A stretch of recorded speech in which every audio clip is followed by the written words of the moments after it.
The cabin was calm, filled with the low hum of engines and the quiet rustle of magazines. First-class passengers settled into wide leather seats, drinks already being served. It looked like an ordinary flight, until one small, selfless choice changed everything. Because sometimes, the kindest moments are born when someone gives up comfort, without ever expecting the world to notice. Before we begin, if stories about compassion, hope, and quiet acts of kindness move your heart, please subscribe to the channel, Story of Pure Kindness, like this video, and share your thoughts in the comments. Your support helps these stories reach more people who need them. Now, let me tell you what happened on that flight. Daniel Parker hadn't planned on flying first class. The ticket was a surprise upgrade from the airline, something that almost never happened to him. At 39 years old, Daniel was a single dad doing his best to keep life steady for his 9-year-old son, Noah. Noah's mother had passed away 3 years earlier after a short illness, and since then, Daniel had been learning how to balance grief, parenting, and work all at once. He worked as a civil engineer in Ohio, careful with money, careful with time, careful with emotions. This flight, first class and all, felt like a tiny reward from a universe that hadn't been very generous lately. They were flying from Chicago to San Francisco. Daniel was attending a conference, and Noah was coming along because Daniel couldn't afford childcare for 4 days. Noah was excited just to be on a plane. The big seats and free snacks felt like a dream. As they settled in, Noah whispered, "Dad, are we rich now?" Daniel smiled softly. "No, buddy, just lucky today." The flight attendants welcomed them warmly, handing out menus and drinks. Daniel felt a rare sense of ease. Maybe, just for a few hours, life would feel lighter. Then, just before takeoff, Daniel noticed movement near the front aisle. 2 little girls, twins, maybe around 7 years old, stood close together, holding hands. Their eyes were wide, faces pale. One of them clutched a small pink backpack like it was a lifeline. A flight attendant knelt in front of them, speaking gently. "I'm so sorry, sweethearts. There must be a mistake with your seats." The girls looked around nervously. Their mother wasn't with them. Daniel could see panic starting to rise in their eyes. The attendant tried again. "Your seats are in economy. Row 38. One of the girls shook her head. "But we're scared. We've never flown alone before." Daniel's chest tightened. He looked down at Noah, who was quietly watching, his feet dangling above the floor. Noah leaned toward him and whispered, "Dad, they look scared." Daniel knew that look. He'd seen it in Noah after his mom died. That fear of being alone in a place that feels too big. The flight attendant sighed softly, clearly torn. "I wish I could move you, but first class is full." Daniel glanced around. Other passengers avoided eye contact, suddenly very interested in their phones or the view out the window. Daniel felt the weight of the moment settle on him. He had first class because of luck.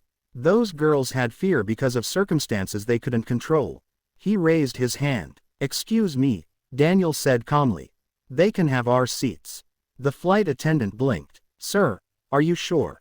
These seats?" Daniel nodded. "Yeah, we'll take theirs." Noah's eyes widened. "Dad." Daniel knelt slightly to meet his son's gaze. "It's okay. We'll be fine." Noah looked at the girls again.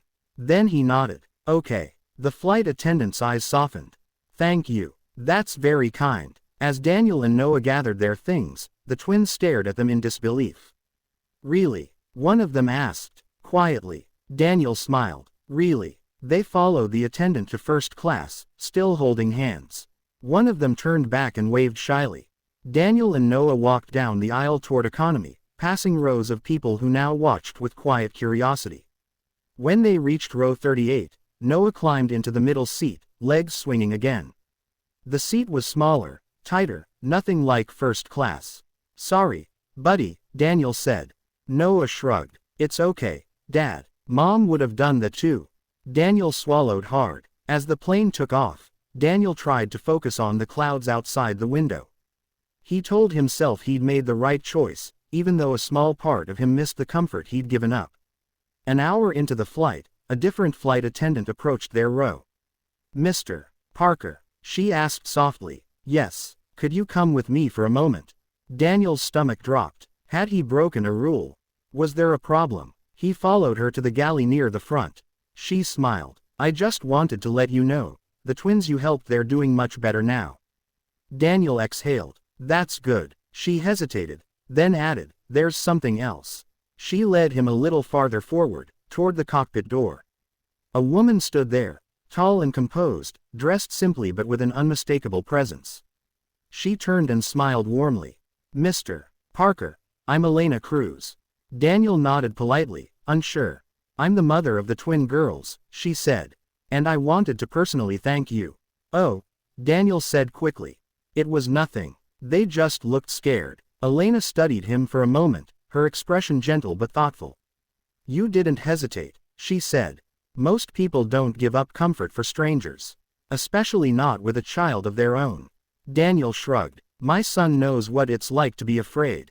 That's all. Elena smiled, eyes glistening slightly. I know. Then she took a breath. There's something you should know, she said calmly. I'm not just their mom. I also happen to own this airline. Daniel blinked. You, what? Elena chuckled softly. I founded it. I try to fly quietly when I can. Today, I was seated farther back, handling some work. Daniel stood there, stunned. I had no idea. She raised a hand. That's exactly why this matters. You didn't do it for recognition. Or reward. She glanced toward the cabin. People like you remind me why I started this company. Elena paused, then continued. I'd like to do something for you. Not because I'm rich but because kindness deserves to be returned. Daniel shook his head. You don't have to. I want to, she said gently. When Daniel returned to his seat, Noah looked up at him. Dad, what happened? Daniel smiled. I'll tell you later. A few minutes later, an announcement came over the intercom. Ladies and gentlemen, this is your captain speaking. Today, we witnessed a remarkable act of kindness on board. One passenger gave up his first-class seat to help two young travelers feel safe. Murmurs rippled through the cabin. We'd like to recognize that kindness. A flight attendant appeared with a voucher folder and knelt beside Daniel. Inside were lifetime flight benefits for Daniel and Noah, a full scholarship fund for Noah's future education, and a handwritten note. It read, Kindness changes altitude. Thank you for lifting us all higher. Daniel's eyes filled with tears. Noah squeezed his hand. Dad, you did a good thing. When they landed, Elena met them at the gate. She hugged Daniel, then knelt to Noah's level. Your dad is a very special man, she said. Noah smiled proudly. I know. Daniel never told that story to brag. He told it years later when Noah was older, when the lesson mattered more than the surprise. He told him that kindness isn't about knowing who someone is. It's about seeing who they need to be in that moment. And that sometimes, when you give up a seat, you give someone else the courage to breathe. That's how kindness works. Quiet. Simple. Powerful. So if you ever wonder whether one small choice can matter, remember this story. You never know who's watching.